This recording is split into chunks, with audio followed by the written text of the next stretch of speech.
place. What a beautiful people. Come on up. Rev Kathryn McDowell, I've known for over 3 decades. Oh my gosh. And she was the teacher's teacher. And every time my heart opens, when I have a conversation with her, I learn something new. And I take that with me right here in the pocket of my heart. And I have grown so much through the years with her love and support. So if you're wearing socks, expect to have your socks blown off. Please welcome Rev Kathryn McDowell. Hi. How's everybody? Oh, good. We'd start over if it wasn't good for you. Hey, I need you to do something for me here today. I want you to repeat something after me. Now, this is always dicey until you know who the person is, because you might be committing to something you aren't really sure you want to do. But I think you'll like this part. So if you would, join me this morning and repeat after me. My entire life is God in action. My entire life is God in action. Dang, you guys believe that. I am perfection expressing. I am perfection expressing. My life is a blessing upon me and everyone I contact. My life is a blessing upon me and everyone I contact. Where I am is holy. Where I am is holy. That's the truth of the matter. That's who and what we are. And knowing that about ourselves allows us to know it about other people. So that's what we're going to be talking about today, is that aspect of we have to own it first, and then we get to give it away. And giving it away is the best part of all. As the prosperity affirmation in my church in Mesa, Arizona, we always say that I give freely and for the sheer joy of giving. I know that seeds sown in love produce a bountiful harvest of good for me, for this center, and for all people. And that's a lovely thing to do about money. I give freely and for the sheer joy of giving, especially when the preacher's taking your money. But the question is, do we give of ourselves that freely to the world? And I know that this past month you've been talking about the spiritual journey, the sacred journey. You've talked about going from the different aspects of journaling. And let's see, you talked about the mystic journey, the monastic path, the way of the shaman, the warrior road. And today we're going to talk more about that walking on the sacred path, because it isn't just about looking holy, sounding holy, and thinking that we're holy. It's about the work that we do. It's about who we are in the community. And the whole month of July, you're going to be hearing about that selfless service that Bruce referenced. So this morning I want to talk a little bit about that, give you a little springboard into that, because it's such a critical component of our spiritual nature. See, we always think of people being holy, being in the monastery. The ones who pull themselves away, the hermits. The ones who study and never go anywhere, and they write tomes and they send them out and make millions of dollars on it. But there's another dimension of holiness, and it has to do with the affirmation that we just did for ourselves, that where I am is the holy place. That's where I stand, and the reason that it's holy is because it's God standing there. Because we are that full and complete embodiment of the divine in everything that we think, do, and say. And so when you're having a bad day, or particularly when someone else is having a bad day, it's interesting to notice, oh, that's how God's showing up as you today. Because God does show up as anger. People go, that's not possible. No. God is good, God is great, and we thank Him for our food. But what happens is, it's everything. It's everything. It's everything. God is all there is, or it isn't. Amen. It can't be both ways. God is all there is. God is in the anger. God is in the joy. God is in the truth. God is in the untruth. It's all there is. And the stuff that we call not so good, the stuff that we call unhappy, difficult, challenging, poor, illness, all of those things that we want to call negatives are descriptions that we have given to something that's magnificent. It's right there in front of us as the manifestation of God every single time. Now, one of the ministers at our headquarters in Colorado gave a great example of this. They were in the process of developing one of the conferences. And it was his department's job to bring in a whole bunch of supplies and the activity schedules and everything. And they had it laid out perfectly. They had done their treatment work, that it'd be perfect. And the time arrived for the shipments to come in, and it had not gone to the correct hotel. The whole amount of the supplies were not there. Everything they touched went wrong. And they kept saying, this can't be right, because we've done our treatment work, we laid out our plan, we talked to the printer, we confirmed with the delivery people, and they went through their checklist of everything that they had done right, and that wasn't right. And so they kept affirming, this can't be right. You know where this is going? And he finally said, wait a minute. If spirit is all there is, if it is the totality of the perfection, that I am that perfection expressing, then what is going on here must be right. Let's live in that. Let's dive into the reality that what's going on is God in action. And then let's see if we can call it a different name instead of wrong. Let's call it our unique experience of this. Let's call it my lesson to learn today. See, even when we do those things, we're denying the greater truth, because there's no lessons for us to learn, people. That's what I call the new thought devil. You see, Satan's going to get you if you don't do that right, is one way of looking at it. I have a lesson to learn is another way of looking at it. Okay? And so we play these games with our minds about trying to find a place in our own little psyche about something that's way bigger than our little psyche. And so what we want to do is stay with that one acceptance that God is all there is. My life is God in action. Every piece of it. Every piece of it.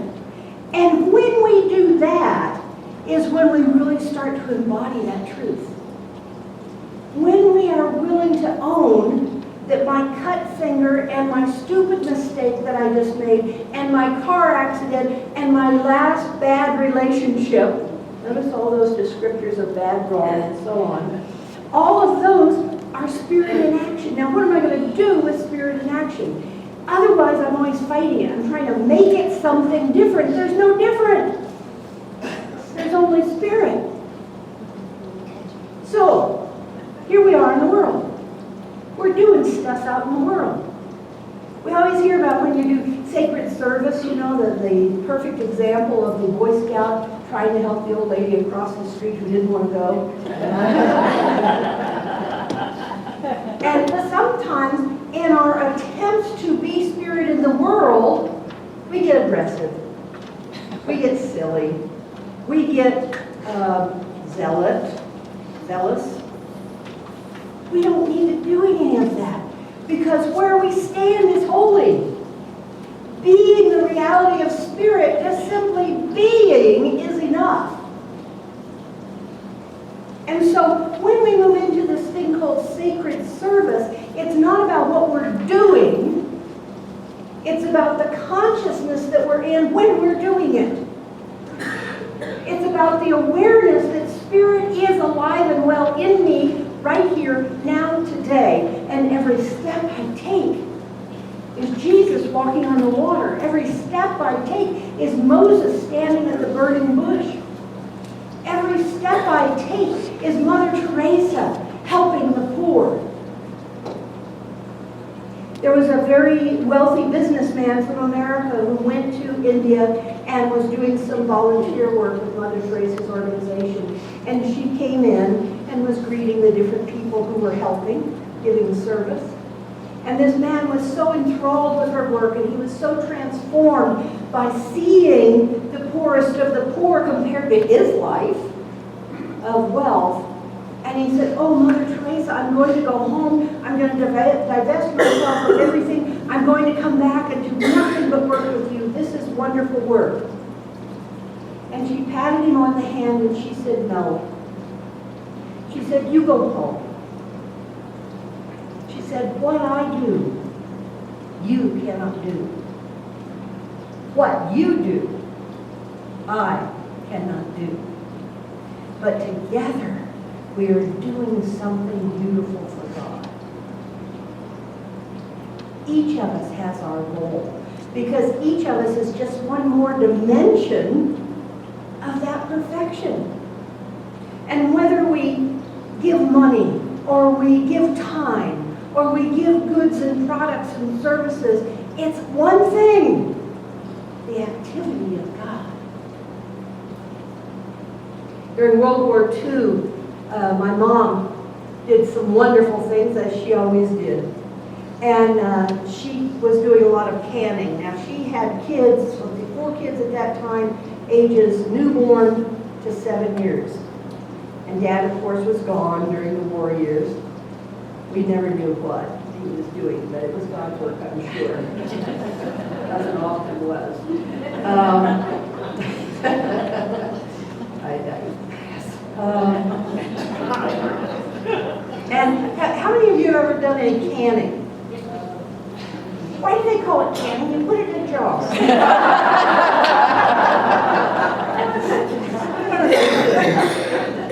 But Mother actually had a canning machine. They gave her the can bucket, and the lid for it, and just like using a can opener to turn and open it, well, this one, you turn it and it's sealed.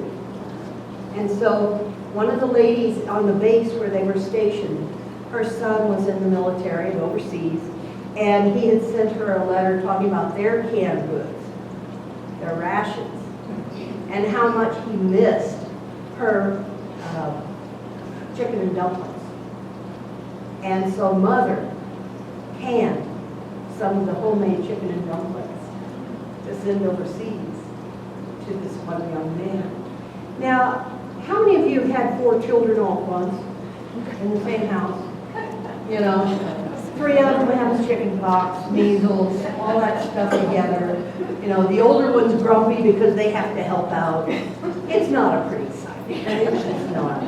And so imagine taking your time away from that to throw some food in a can for somebody you've never seen before.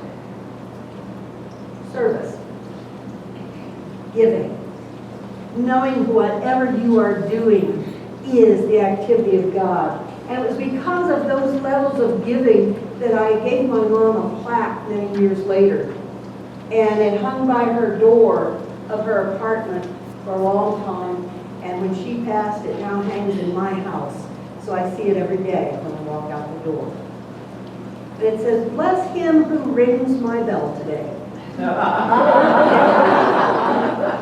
Oh, let no stranger pass my way without a word of cheer from me, however burdened I may be. God bless the neighbor, too, who rings, just when 1,000 clamoring things would claim my time. But may they find me neighborly and always kind. And for the friend who enters here, reserve a blessing doubly dear. Send along a happier way, the friend who rings my bell. Service is not grand and glorious. It's beingness. It's helping somebody carry their groceries. It's about volunteering to serve up soup. It's about being able to clean up an area that needs to be cleaned up. There's nothing pretty about that. There was nothing pretty about Mother Teresa's work from our human eye standpoint. But together, the one who cleans, the one who serves, the one who gives is doing something beautiful for the evolution of all of our consciousnesses, and they are expressing God at the highest levels. And so as we move into this concept of seva, of selfless service, we don't do so as in, what can I do today that will make me look good? And sometimes we don't even do it from the standpoint of what needs to be done and I will add it to my task list. It isn't about doing. It's about recognizing the opportunity to commune with another saint. Anybody here raised Mormons?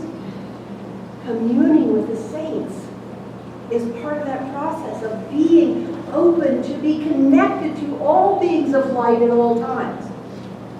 Of that awareness that wherever they stand, God is. Wherever this one stands is a holy ground. Wherever this one is going is the divine light of God that is moving into that direction and into that activity. And the exciting part is that we who study science of mind have been given the gift of the open door, if you will, to tell us that that's what our assignment is. Dr. Holmes was a wonderful mystical pixie. Those who knew him directly said he was a little bit of a pixie man. He enjoyed life immensely, but he knew something. He knew something. And more importantly, he applied that something to everything that he did. And part of that application was to create a body of work that we can now study. But studying itself is insufficient. It's another doingness. It comes to the point of the beingness of spirit in form that makes this teaching come alive, that makes us come alive. And to recognize that we, in our conscious awareness, have an opportunity to live it, and then our beingness of it allows someone else to see, gee, maybe that could work for me. How many of you in your workplace or your family life, someone comes to you and says, I just want to spend a little time with you. You're always so positive. I always feel so free when I'm with you. You don't need to say anything. I just want to sit in front of your desk for a while and decompress. Isn't that a wonderful thing to know that that's vibrating from us? That we have become a beacon of the light, and we didn't set out to be a beacon of light. Trying to be it usually makes us fail. But simply living in it, breathing it, immersing ourselves in it, it automatically exudes from us, like, too much garlic. You can't hide too much garlic. So wouldn't it be wonderful if people experience the totality of spirit by our exuding spirit? And you can't hide that. And you can't manufacture it. You can't make it up. You can't pretend that it's so. It's there it is. And so building the consciousness of givingness, of beingness, of expressing the divine is what allows us to do that and then give it away. In the month of July, I'm doing a special service with one of our musicians, and we're going to use the old Christian hymns and talk about how they are still indeed applicable to us today. Even those people that don't want to talk about Jesus, there's good stuff in those hymns. And one of them that always comes back to me is, I love to tell the story. And it says, of unseen things above, of Jesus and his glory, of Jesus and his love. The verse that always gets me, though, is I love to tell the story to those who know it best, because they come hungering and thirsting and seeking life's rest. And when in fields of glory I sing a new song, it will be the same old story that I have loved so long. Because there is only the one truth, the one essence, the one spiritual component of which we're all made a part. And so as we go into our service for one another, what story are we telling? Are we retelling about, well, listen, I'm here to help you because I've been in your spot, and let me tell you how bad it was for me. Anybody ever still do that? Whoa. I'm so tired of my story. Are you tired of your story? So what do we do then? what we do is we continually reaffirm, my entire life is God in action. I am perfection expressing. My life is a blessing on me and on everyone I contact. Because where I am and where they are is a holy place. It's a holy place. There was a poem that came my way, and there's so much about it that stays with me every time I read it. And I will imagine that the majority of you have felt this same way, again, either with your family or your workplace or your friends. And this is what we do in selfless service. I stand by the door, neither going too far in nor staying too far out. The door is the most important door in the world. It is the door through which people walk when they find God. There's no use my going way inside and staying there when so many are still outside. And they, as much as I, crave to know where the door is. And all that so many ever find is only the wall where a door ought to be. They creep along the wall like blind folks with outstretched groping hands, feeling for a door, knowing there must be a door, yet they never find it. So I stand beside the door. The most tremendous thing in the world is for people to find that door, the door to God. The most important thing that any person can do is to take hold of one of those blind, groping hands, put it on the latch that only clicks and opens to that person's own touch. People die outside that door. Die as starving beggars die on cold nights in cruel cities in the dead of winter. They die for want of what is within their grasp. Nothing else matters compared to helping them find it and open it and walk in and find their God. So I stand by the door. Part of the concept of selfless service is often just standing by the door. Being aware, being mindful, being willing to be used. We don't do it for them. We don't feed people, we don't clothe them, we don't find their God. But we, as beacons of the truth, when we are fully living it, show them that the door is there and that it is their hand that opens it. Join me, please, in prayer. And the conscious awareness that God is indeed all there is. It is joy and fulfillment. It is the complete expression of the fullness of Spirit in all dimensions of our lives. No matter where we are, no matter what we do, no matter where we stand, it is the Spirit of truth living through us in that moment. And we do know fully and completely that it is the truth of all beings. Whether they have 4 feet, 2 feet, they're missing a limb, whether they walk at all. The essence of Spirit is alive and well in every aspect of our livingness.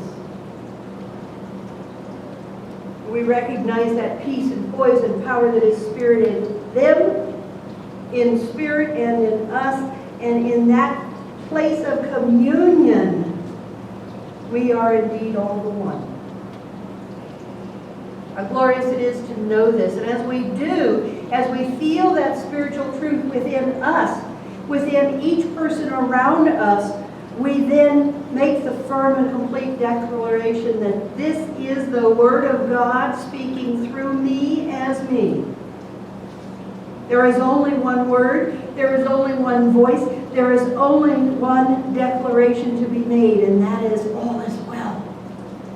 All is in divine order. The perfection and the wholeness and the goodness and the joy is everywhere present. We declare that we now see that with our human eyes, with our human touch. That this is the place where God shines through here and now, each of us. And as we make this declaration for our health, our physiological wholeness, we make the declaration for our prosperous nature in our financial affairs, in our business relationships, in our personal relationships, in the peace around this globe among all people. We know that it is that clear speaking of the Spirit. Just as saying, let there be light, we affirm again, there is light, there is peace, there is truth, harmony, wholeness, and joy. And this is not a hope or a wish or even a prayer. It is a complete reaffirmation of what was said at the very beginning. And it was good. We called it good at the beginning. We call it good now. We call our service good. We call our givingness good. We call our willingness good. And we stand by the door. And we stand by the door with the light of our being shining upon it. And the world is made new. And in this firm and complete recognition of this truth, the profound nature of its demonstrations in and through us, we are standing also in gratitude. Grounded in it, anchored in it, breathing it, living it. And in that place of wholeness, we know it is done fully and completely. And together we declare, and so it is. So it is.